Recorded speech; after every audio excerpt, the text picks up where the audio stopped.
No raises again this year. Times are tough. If you don't like it, there's the door. Fabian leaned back in his leather chair, that smug smile spreading across his face like he enjoyed watching us squirm. Around the conference table, my teammates looked defeated. Novali's jaw tightened with anger. Tanner muttered something under his breath that I couldn't catch. Alyssa's eyes filled with tears. She tried to blink away. I forced myself to nod politely, but under the table, my hand clenched so tight my nails dug into my palm. 5 years. 5 years of this same speech, the same excuses, the same crushing disappointment. Budget cuts, Fabian continued, straightening his expensive tie. Companies struggling. We all have to make sacrifices. He said it like he was doing us a favor by keeping us employed. Penny shifted uncomfortably in her seat. Marcelo stared at his hands. The silence felt heavy, suffocating, but Fabian's gaze lingered on me the longest, that mocking smile never leaving his face, like he enjoyed this, like crushing our hopes was his favorite part of the job. I kept my expression neutral, but inside, something cold and calculating started to form. After the meeting, we walked to the break room like zombies. Nobody spoke until Fabian was safely back in his office. 5 years, Penny finally exploded, her voice shaking with frustration. Not a damn raise in 5 years. How are we supposed to live? Marcelo shook his head slowly. He's lying through his teeth. But what can we do? We need these jobs. Novali slammed her coffee mug down harder than necessary. My rent went up again last month. I'm eating pasta for dinner every night. Tanner ran his hands through his hair. My car's falling apart. I can't even afford to fix it properly. They all sounded so broken, so defeated. I just stood there listening, my mind racing while they vented their frustrations. Everyone was focused on their problems, their anger. Nobody noticed me staying quiet. That's when Fabian walked past the break room, laughing into his phone. His voice carried through the thin walls.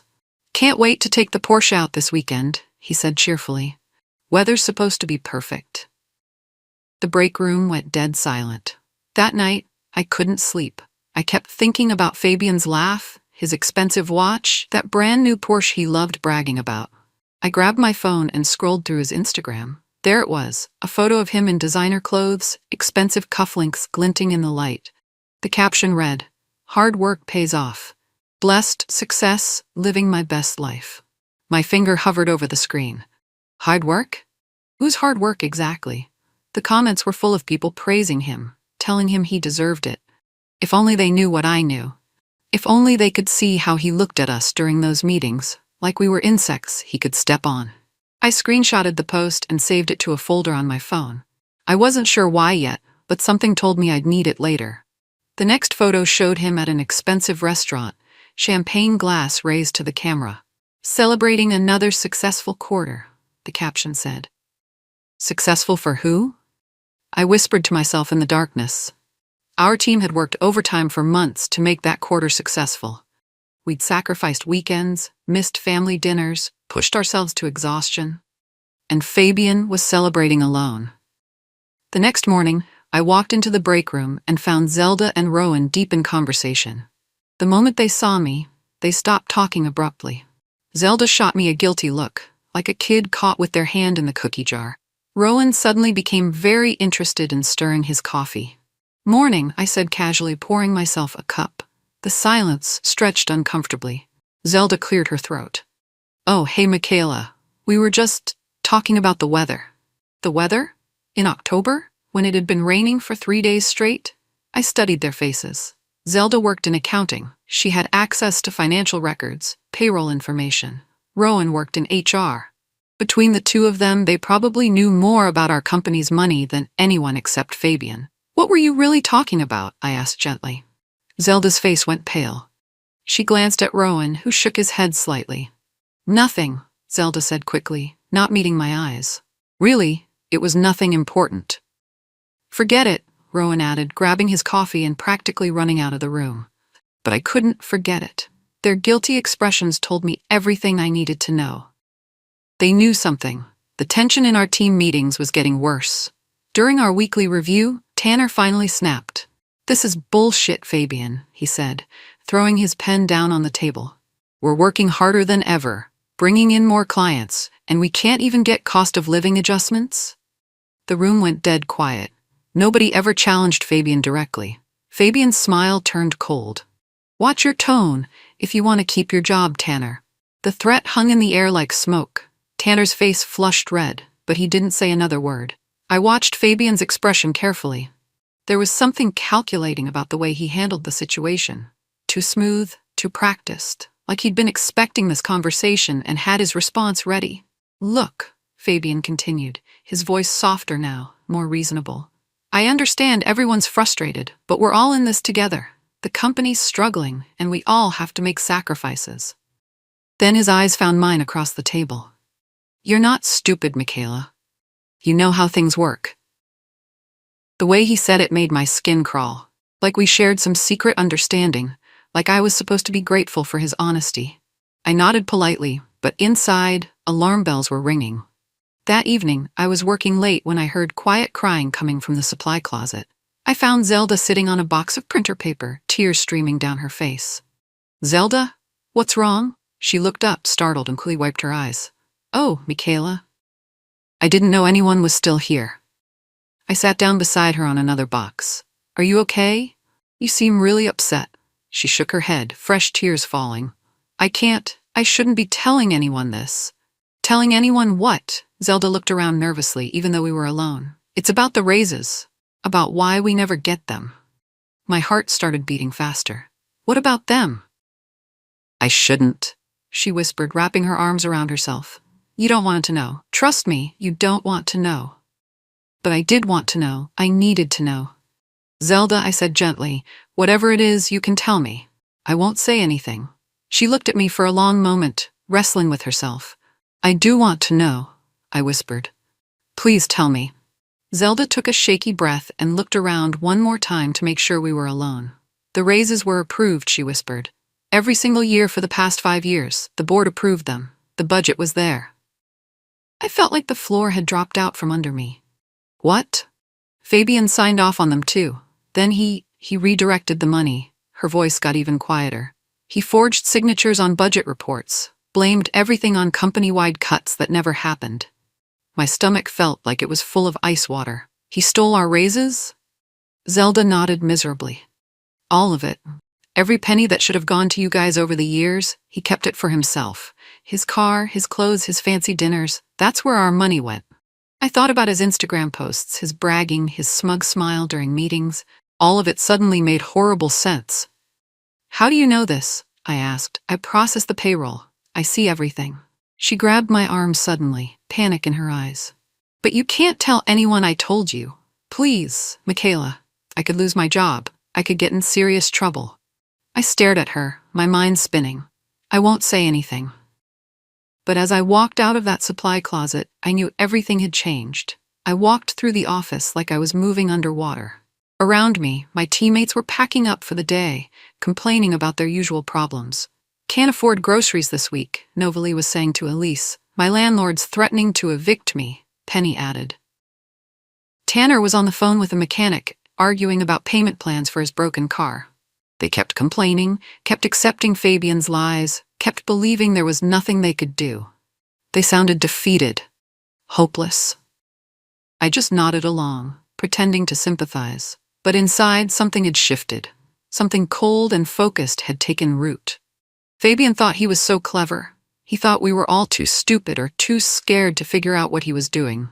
He thought he could keep stealing from us forever. He had no idea who he had just betrayed. While my teammates wallowed in their frustration, I was already planning. They would keep complaining, keep accepting, keep suffering. I wouldn't. Fabian was about to learn that the quiet ones are often the most dangerous. He had no idea what was coming for him. The next morning, I walked into work with a smile on my face. Good morning, Fabian, I said cheerfully as I passed his office. He looked up, surprised. Usually, I just walked by with a polite nod. Well, good morning, Michaela. You seem in a great mood today. Just grateful to have a job, I replied sweetly, especially in these tough times. During our team meeting, I laughed at his jokes. When he made another comment about budget constraints, I nodded, understanding. You're absolutely right, I said. We all need to be patient and work together. My teammates shot me confused looks. Tanner raised an eyebrow. Novalie looked almost betrayed. But Fabian? Fabian relaxed. His shoulders dropped. His smile became more genuine. He probably thought I was finally falling in line, accepting my place. Perfect. After the meeting, Novali cornered me. What was that about? Since when do you agree with anything he says? I shrugged. He's our boss. Fighting him won't change anything. She stared at me like I'd grown a second head. If only she knew what was really going through my mind. Smile, Michaela. Smile until you have enough evidence to bury him. I started staying late every night, but not for the reasons Fabian thought. While he was at home enjoying his stolen money, I was at my desk, carefully going through files. Zelda had started leaving documents on my desk. Old pay stubs, budget reports, financial spreadsheets. She never said anything directly, but I found them every morning, hidden under other paperwork. I photographed everything with my phone, storing the images in a secure folder. Bank records showing Fabian's personal deposits that matched exactly with our missing raises. Forged signatures on budget cuts that never happened. Email chains where he lied to the board about our compensation. The evidence was damning. More damning than I'd hoped. I was so focused on photographing a particularly incriminating spreadsheet that I almost missed the notification that popped up on my computer screen. Unauthorized access alert. Security will be notified. My blood ran cold.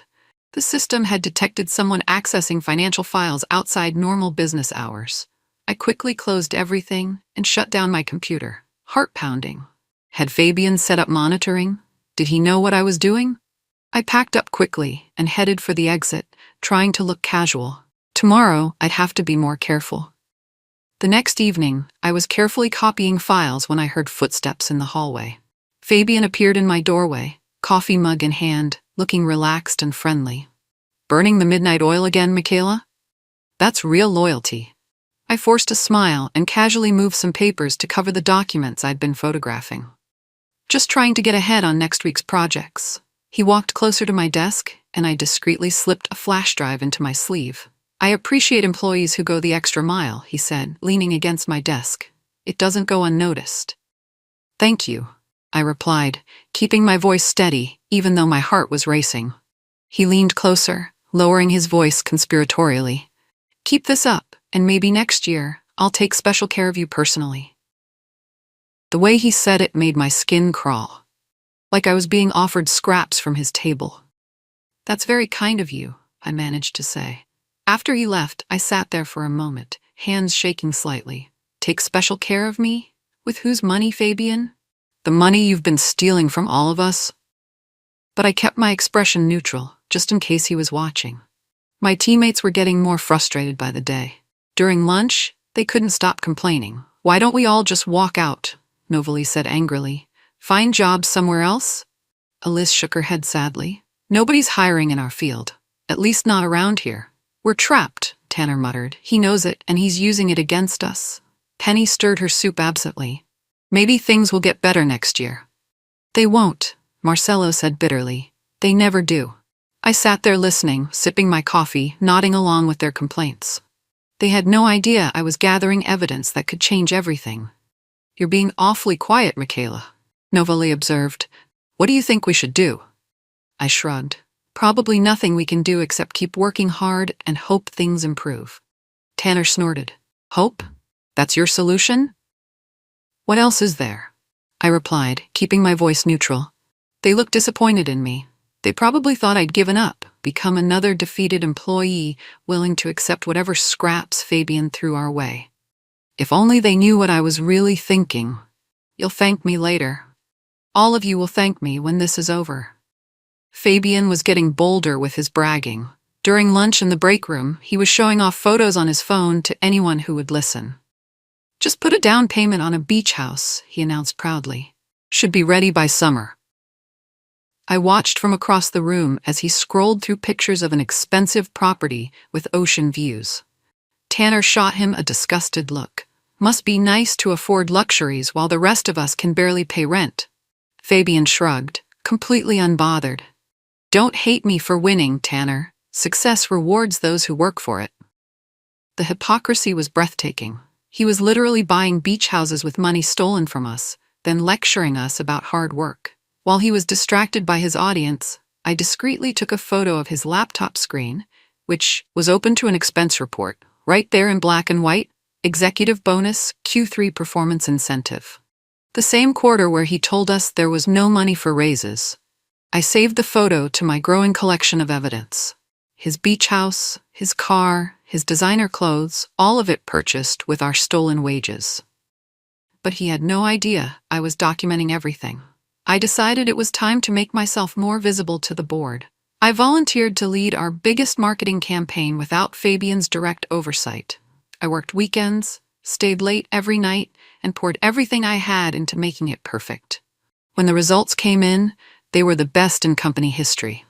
We'd exceeded our targets by 40%, brought in major new clients, and generated more revenue in one quarter than we usually made in 6 months.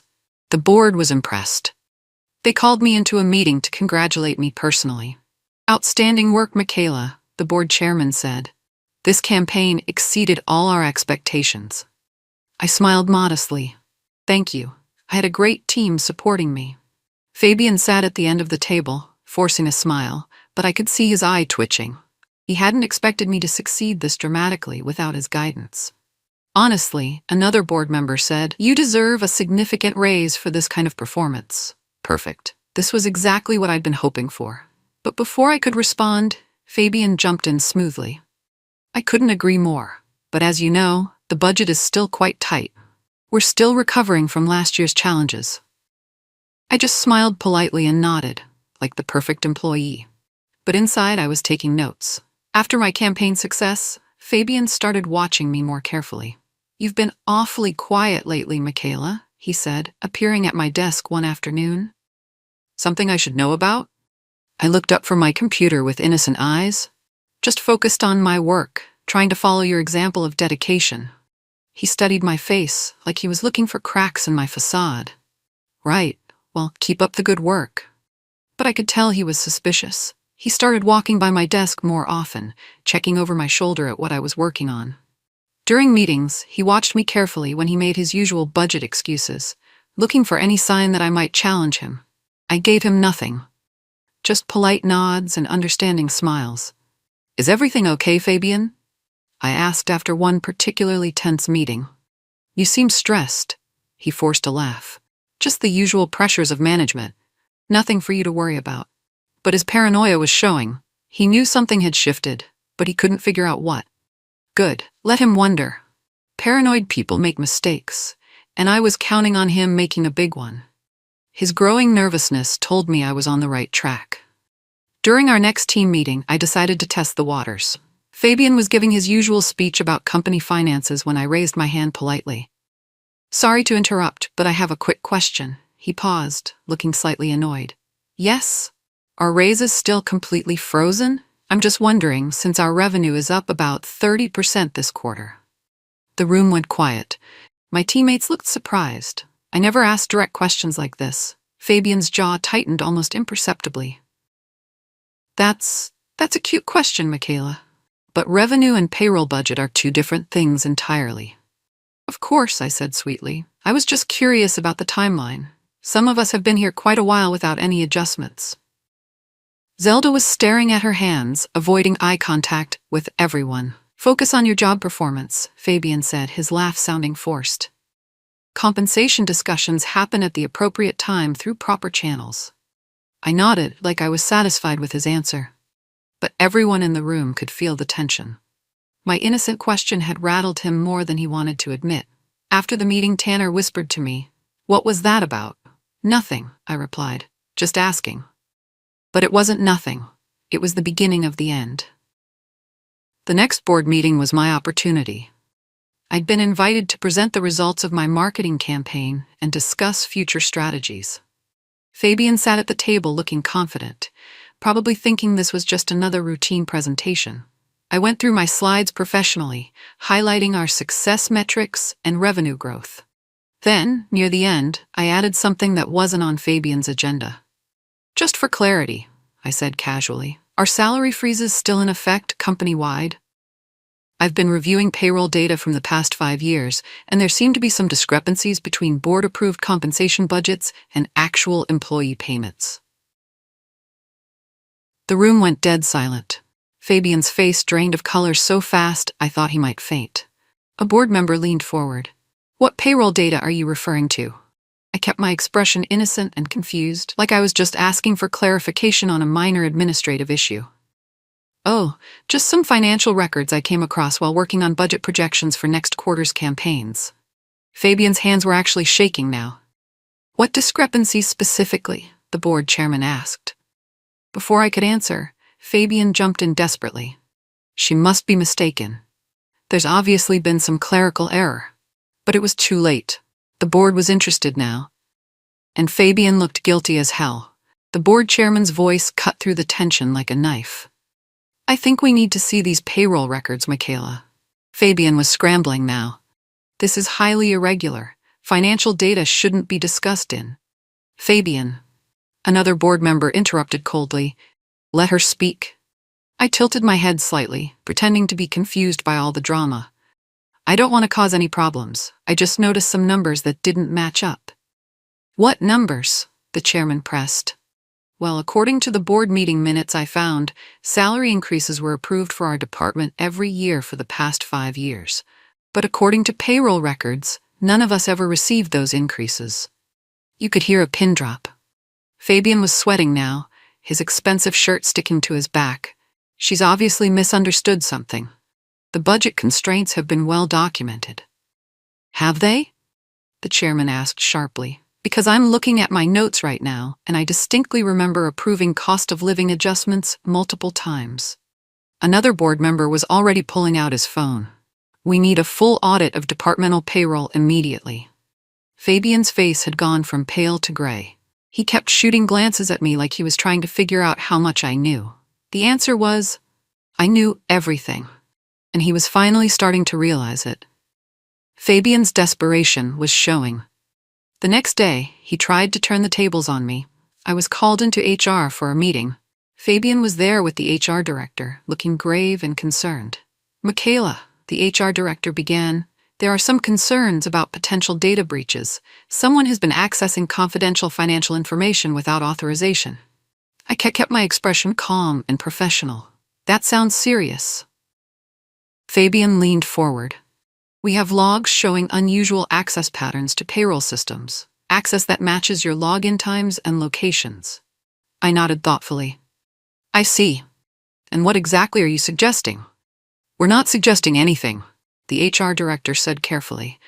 "We're just trying to understand how sensitive company data might have been compromised." I reached into my folder and pulled out a neat stack of documents. "I think there might be some confusion," I said politely. "I've been very careful to only access information that's part of my job responsibilities. In fact, I've documented everything." I slid the papers across the table. They were copies of every document I'd photographed, along with detailed notes about when and how I'd obtained each piece of evidence. The HR director's eyebrows rose as she scanned the documents. "Where did you get this information?" she asked quietly. I smiled innocently. "Shouldn't you already have copies of all this in your files?" That afternoon, Tanner rushed over to my desk, eyes wide with excitement. "You're not going to believe what I just heard," he whispered. "What?" I was walking past Fabian's office and he was on the phone yelling at someone. Something about covering his tracks and making problems disappear. I felt a little thrill of satisfaction, but I kept my face neutral. "That's strange." "Strange? Michaela?" It sounded like he was panicking. Like really panicking. What Tanner didn't know was that I already had everything I needed.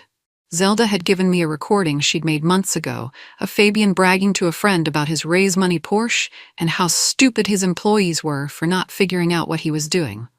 I'd been saving that recording for the right moment. "Should we tell someone?" Tanner asked. "I'm sure it's nothing," I replied calmly.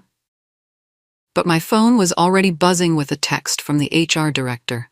"Emergency meeting scheduled with Fabian tomorrow morning. Board will be present."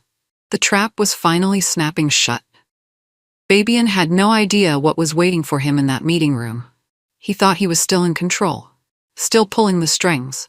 Tomorrow, he'd learn how wrong he was. The emergency meeting was held in the large conference room with the entire board present. Fabian sat at one end of the table, his lawyer beside him, looking confident but tense. I was asked to present my evidence first. I laid out everything methodically. The approved salary increases that were never implemented, the forged signatures on budget reports, the personal expenses that matched our missing wages, bank records showing suspicious deposits into Fabian's accounts. When I finished, the room was silent. The board chairman turned to Fabian. "These are serious allegations. Do you have an explanation?" Fabian sat up straighter, putting on his most sincere expression. "I absolutely deny any wrongdoing. These documents have obviously been misinterpreted or taken out of context." "What about these bank deposits?" another board member asked, pointing to the financial records. "Personal bonuses and investment income," Fabian replied smoothly, "all completely legitimate and properly documented." He was still lying, even under oath to the HR director and board. I reached into my briefcase and pulled out one final document, the forged payslips Zelda had given me, with Fabian's signature clearly faked, alongside originals that showed the real authorized amounts. I slid them across the table without saying a word. Fabian's lawyer took one look at them and muttered under his breath, "We're done here." An hour later, we were all called into the main conference room. The entire team, plus several board members and HR staff. The board chairman stood at the front of the room, his expression grim. "After a thorough investigation, we have determined that serious financial misconduct has occurred within this department," he announced. My teammates looked confused and worried. They had no idea what was happening. Effective immediately, Fabian West has been terminated from his position for theft, fraud, and breach of fiduciary duty. The room erupted in whispers and gasps. Fabian was escorted in by security, his face red with fury. He had to clean out his desk while everyone watched. As he passed my desk, he stopped and glared at me. "You'll regret this, Michaela," he hissed. "You have no idea what you've done." I didn't flinch. I just looked at him calmly. "I know exactly what I've done," I replied quietly. Security moved him along before he could say anything else. Through the window, I watched as his precious Porsche was being repossessed in the parking lot. A small crowd of employees had gathered to watch. The car he'd bought with our stolen money was being towed away. Justice had a certain poetry to it. After Fabian was gone, my teammates crowded around my desk, all talking at once. "What just happened?" Penny asked, still in shock. "How did you know?" Tanner demanded. Novely grabbed my arm. You did this? You're the one who exposed him?" I just smiled faintly. I didn't need to explain everything. The important thing was that it was over. "He was stealing from us," I said simply. "All those raises we never got, he kept the money for himself." Elise's eyes filled with tears. "All this time, we thought the company really couldn't afford to pay us more." 5 years, Marcelo said, shaking his head in disbelief. 5 years of struggling while he lived like a king. The HR director appeared at my desk. "Michaela, the board would like to speak with you privately." My teammates watched nervously as I followed her to the conference room. "First," the board chairman said, "we want to thank you for bringing this to our attention. Your diligence saved the company from continued liability." I nodded politely. "Second, we'd like to offer you Fabian's position as department manager, along with full back pay for all the raises you should have received." The offer hung in the air. Penny poked her head around the corner. "What are you going to do now?" she whispered. I looked around the room at all the expectant faces. I walked back to Fabian's empty office, now technically mine, and sat down at his desk. The leather chair was still warm. His expensive coffee mug sat abandoned, half full. His motivational posters about success and leadership still hung on the walls. I opened the desk drawer and pulled out a piece of company letterhead. My teammates were gathered outside the office, watching through the glass walls as I wrote. When I finished, I folded the letter carefully and placed it in the center of the desk where the new manager would find it. My resignation letter. Zelda appeared in the doorway, eyes wide. "You're leaving?" I stood up and smoothed down my skirt. "I saved all of you. I got you your back pay, your raises, your justice. But I can't stay here." "Why not?" she asked. I thought about it for a moment. "Because this place is poisoned for me now. Every day I stayed here would remind me of how they let him steal from us for 5 years." Zelda hugged me tight. "You saved us?" she whispered. I shook my head. "I saved myself. The rest of you just benefited from it." I packed my personal items into a small box and walked toward the exit. My teammates lined up in the hallway, watching me go. Some looked sad, others looked grateful, a few looked confused, but I felt lighter with every step. The elevator doors closed behind me, and I never looked back. 6 months later, I sat in my new corner office on the 30th floor, watching the city spread out below me. Director of Strategy at Morrison & Associates, a company that valued honesty, transparency, and fair compensation. My salary was double what I'd been making at my old job. My boss treated me with respect. My colleagues appreciated my work. Most importantly, I knew my worth now. My phone buzzed with a text from Zelda. Saw your promotion announcement in the business journal. So proud of you. I smiled and set the phone aside. Through my office windows, I could see the building where I used to work. My old teammates were still there, finally getting the raises and recognition they deserved under new management. They'd chosen to stay and rebuild. I'd chosen to start fresh somewhere else. Both paths were valid. I picked up my coffee and walked to the window. The city stretched out endlessly in all directions, full of possibilities. People always say the best revenge is living well, but I'd learned something different. The best revenge isn't rage or getting even. It's knowing your worth and walking away from anyone who tries to steal it. I'd learned to value myself enough to leave when someone tried to make me smaller. And that lesson was worth more than any salary they could have offered me.